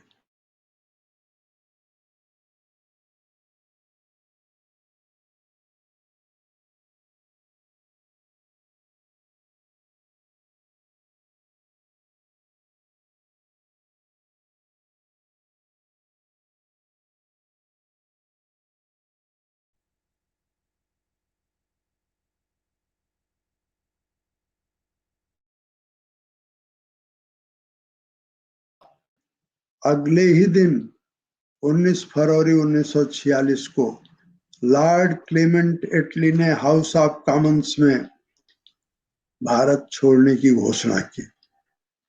मालवीय जी का कथन याद रखिए, जो फैजपुर कांग्रेस में कांग्रेस के अंतिम, उनके के लिए अंतिम मंच से जो उन्होंने कहा था, वही घटित हुआ 19 फरवरी 1946 को, जब 18 फरवरी को नौसेना का विद्रोह हो गया। और तो इस तरह से स्वाधीनता मालवीय जी जहाँ शिक्षा शास्त्री थे, वहीं स्वाधीनता सेनानी भी थे, हिंदुत्व के पुरोधा भी थे। एक अध्यापक, उन्होंने अपना जीवन शुरू किया था एक अध्यापक के रूप में। कुछ दिन पत्रकारिता की उन्होंने। वकील, पर कितने बड़े वकील थे मैं बता चुका हूं। गृहस्थ सन्यासी थे।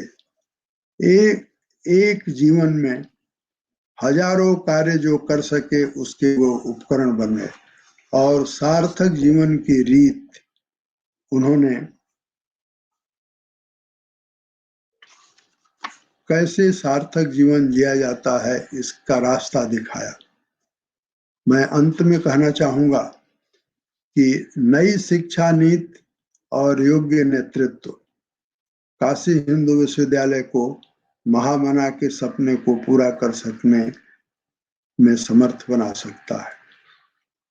जितना मैं जानता हूं, नई शिक्षा नीति बनाने में जितना लंबा समय लगा है, जितना बड़े व्यापक पैमाने पर विमर्श परामर्श न केवल देश में दुनिया भर में हुआ है, उससे जो ये शिक्षा नीति बन करके आई है, वह दरअसल हमारे सबके लिए और भारत को महान बनाने के लिए कि ये शिक्षा नीति एक कारगर उपकरण है, और उस शिक्षा नीति को धीरे धीरे लागू करते हुए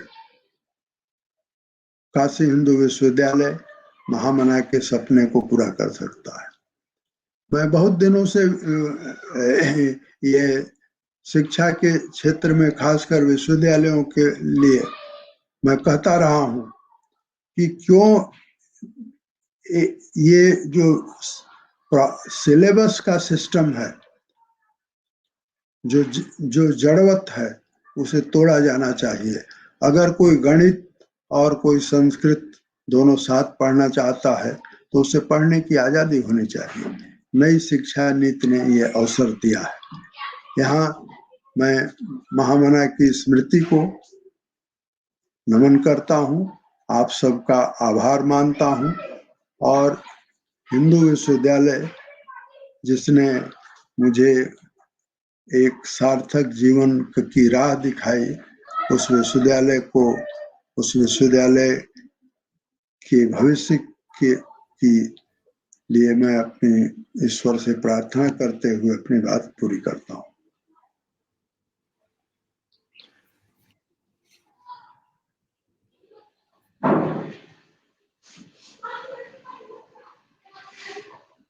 आभार बाबूजी। 1942 में काशी हिंदू विश्वविद्यालय का दीक्षांत भाषण देते हुए गांधी जी ने दुनिया के कुछ प्रतिष्ठित विश्वविद्यालयों की तरफ हमारा ध्यान आकर्षित करते हुए यह कहा था कि किसी भी संस्था और वहां के विद्यार्थियों की कुछ खास विशेषता होती है, और वह विशेषता संस्था को पूरी दुनिया में न सिर्फ प्रतिष्ठित करती है बल्कि एक नई पहचान दिलाती है। आज आपको सुनते हुए हम गांधी की उसी बात का स्मरण कर रहे थे, और हमें लग रहा था कि आज न सिर्फ हम बल्कि काशी हिंदू विश्वविद्यालय का पुरातन गौरव फिर से गौरवान्वित हो रहा है। 4 फरवरी का दिन है, तो आज का दिन काशी हिंदू विश्वविद्यालय की स्थापना का दिन है, बल्कि आज 4 फरवरी के दिन ही, जहां तक मुझे याद आ रहा है कि पूर्वी उत्तर प्रदेश के गाजीपुर जिले के सोनारी गांव में आपका जन्म भी हुआ था, और यह एक महत्वपूर्ण तिथि है। समूचे काशी हिंदू विद्यालय परिवार की तरफ से आपके जन्मदिन की बहुत बहुत शुभकामना और बधाई।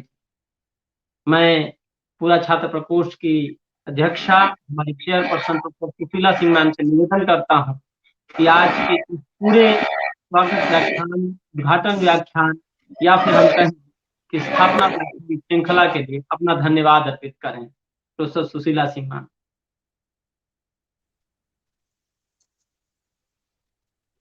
ये जैसे मैंने कहा शुरू में कि जब हम पूरा छात्र सम्मेलन करते हैं तो नई नई उपलब्धियां होती हैं, तो आज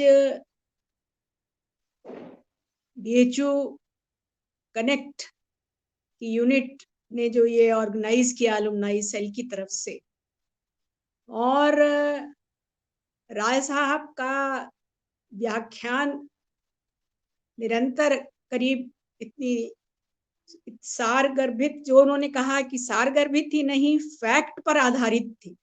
बहुत सी भ्रांतियां भी ध्वंस हुई। मैं उसके लिए क्षमा प्रार्थी हूँ, क्योंकि जब से मैं भी यही छात्रा रही और यहाँ से ही जो भी कार्य करने का मौका मिला, वो कर्मभूमि एक तरह से कह सकते हैं कि शिक्षा के क्षेत्र में और शिक्षण करने में यही रही।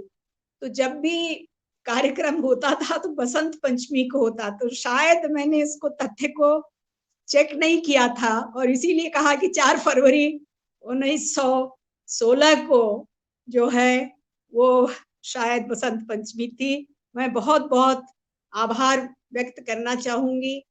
और जिस तरह से मालवीय जी का वो स्वरूप सामने रखा, हमारे अपने ही विश्वविद्यालय के गौरव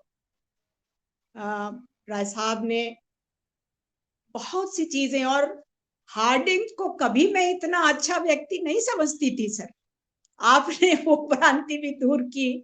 और उनका जो एड्रेस है वो हमारे पास है, सोमस कंदन जी का पहला वॉल्यूम जो आया था विश्वविद्यालय का इतिहास, वो पतली पुस्तक तो हमने नहीं देखी जिसका आपने जिक्र किया, मैंने उसको नोट भी किया हुआ है। और आज के छात्र जो महामना को समझना चाहते हैं या विश्वविद्यालय को समझना चाहते हैं, आपका आज का ये जो इनॉग्रल लेक्चर है सर, ये मील का पत्थर साबित होगा।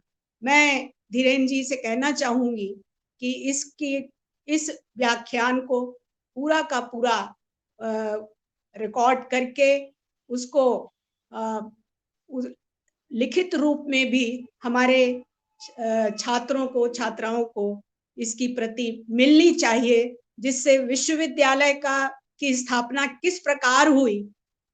बहुत सी भ्रांतियां थी कि किसने ये किया, और उन्होंने एक एक तथ्य देके, एक एक उदाहरण देके, और एक रिसर्च क्या होती है इसका भी इस व्याख्यान में हमारे छात्र छात्राओं को एक रास्ता नजर आ रहा है। मैं एक चीज हमारे जो इस समय आपका व्याख्यान सुनने के बाद ध्यान आ रही थी कि जो प्रकृति की छटा विश्वविद्यालय में देखने को मिलती है, तो शायद ये महामना का मानना रहा होगा कि प्रकृति के सानिध्य में ही मस्तिष्क शायद खुल करके आगे विकसित हो सकता है, या जिसको कहते हैं ना कि एवोल्यूशन ऑफ सेल्फ, जिसकी कल्पना श्री अरविंदो ने की थी, या जिस मैन मेकिंग, मानव निर्माण की कल्पना विवेकानंद जी ने की थी, वो सारी परिलक्षित होती है अपने विश्वविद्यालय के स्वरूप में।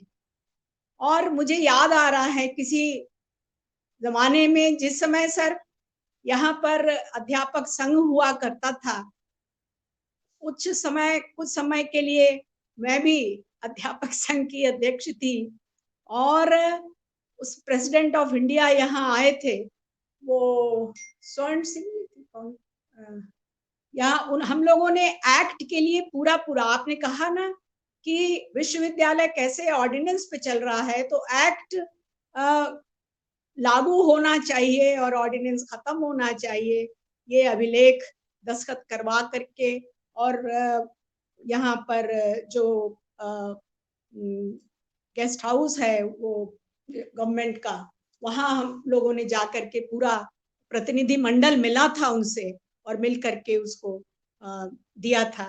तो बहुत सी यादें आ गई, और मैं एक बार पुनः, आपने इतना समय दिया हमारे निमंत्रण को, विश्वविद्यालय के इस उद्बोधन स्थापना के दिन 4 फरवरी के दिन, और आपका जन्मदिन है, कितने संयोग देखे, बहुत बहुत शुभकामनाएं, और ईश्वर से प्रार्थना करती हूँ कि आप स्वस्थ रहें, इसी प्रकार मार्गदर्शन देते रहे। विश्वविद्यालय की परिकल्पना जो महामना की थी वो सत्य में तब्दील हो, क्योंकि सत्य का रास्ता शायद रविन्द्रनाथ टैगोर ने भी एक किताब पुस्तक है बड़ी, लेटर्स ऑफ विजडम, और जब कृष्णमूर्ति फाउंडेशन की स्थापना हो रही थी वहां पर उनका लेक्चर हुआ था रविन्द्रनाथ टैगोर का, और तब उन्होंने इसी प्रकार इतिहास का जिक्र किया था और विश्व भारती जो उसकी स्थापना की बात करते हुए कैसे प्रकृति का सानिध्य चाहिए छात्र छात्राओं को, तो ऐसा अद्भुत विश्वविद्यालय कहीं नहीं है, इसमें कोई दूसरा मत हो ही नहीं सकता। मैं इन्हीं कुछ शब्दों के साथ फिर से एक बार आपका बहुत ही बहुत धन्यवाद करती हूँ, और कुलपति जी का भी बहुत धन्यवाद करती हूँ कि उन्होंने अध्यक्षीय उद्बोधन में यहाँ आकर और जिस प्रकार से विश्वविद्यालय का स्वरूप है और आज के व्याख्यान की अध्यक्षता की, उसके लिए कुलपति महोदय का भी धन्यवाद करती हूँ। और सबसे ज्यादा धन्यवाद मैं जरूर कहना चाहूंगी सर आपके सामने डॉक्टर धीरेन्द्र राय का, जिन्होंने पूरी बहुत ही मनोयोग से हम लोगों ने ये 4 तारीख से लेके 16 तक विशिष्ट व्याख्यानों की श्रृंखला राष्ट्रीय और अंतर्राष्ट्रीय दोनों ही लेवल पे जो हमारे छात्र बाहर हैं, विदेशों में हैं, या जो विदेशी छात्र आकर यहाँ अध्ययन कर रहे हैं, उनको जोड़ के करना चाहूंगी। जब विश्वविद्यालय में एक्ट आए या किस तरह से बदलाव हो, कुछ स्वरूप बदलने हैं, जैसे जो यूजीसी के पत्र का डॉक्टर धीरेन्द्र ने जिक्र किया, तो वो पूरी की उस कमेटी में मैं भी एक सदस्य के रूप में वहां पर जुड़ी हुई थी। तो हम लोगों ने जब ये बीएचयू कनेक्ट ही एक माध्यम हो सकता है, या विश्वविद्यालय कनेक्ट की बात उन्होंने की है कि ज्यादा से ज्यादा अलुमनाई जुड़े रहें, क्योंकि अलुमनाई ही हमारे थाती हैं। ये हमने आज ही नहीं कई बार अनुभव किया है, और आपके आने से ये जो है बहुत ही बात दृढ़ हो गई। और एक बार फिर मैं कहूंगी कि आपका ये व्याख्यान जो है हमारे छात्र छात्राओं के लिए और विश्वविद्यालय के लिए एक मार्गदर्शन का काम करेगा। इन्हीं शब्दों के साथ अपने विशिष्ट अतिथि पद्मश्री राय साहब का बहुत बहुत धन्यवाद करती हूँ, और कुलपति महोदय जी का भी इतना उन्होंने समय दिया और हमें अध्यक्षीय उद्बोधन देकर इस व्याख्यान श्रृंखला की शुरुआत की, इसके लिए भी बहुत बहुत धन्यवाद करते हुए सभी हमारे छात्र छात्राओं को शुभेच्छा देती हूँ, शुभकामनाएं देती हूँ कि जिस तरह से विश्वविद्यालय के गौरव आप हैं, मार्गदर्शन आपसे लेते हुए एक मोटिवेशन जिसको कहते हैं, एक जो एवोल्यूशन कहते हैं, क्योंकि ये जो सत्य की खोज जिसकी बात की, तो विश्वविद्यालय की स्थापना शायद सत्य की खोज के लिए ही हुई कि उसमें रहे, एक स्वच्छंद रूप में रहे। एक अमेरिकी कवित्री हैं सर, उन्होंने यही कहा था कि छात्र छात्राओं को क्या चाहिए, चाहिए सिर्फ एक खुला आसमान। कहा उन्होंने कि no ladder needs the bird, उस पक्षी को कोई सीढ़ी नहीं चाहिए, चाहिए सिर्फ वो ऊंचा आसमान। No ladder needs the bird but the sky, सिर्फ वो उन्मुक्त आकाश चाहिए जहां वो अपने पंख फैलाकर सत्य की तरफ हमेशा अग्रसर हो सके।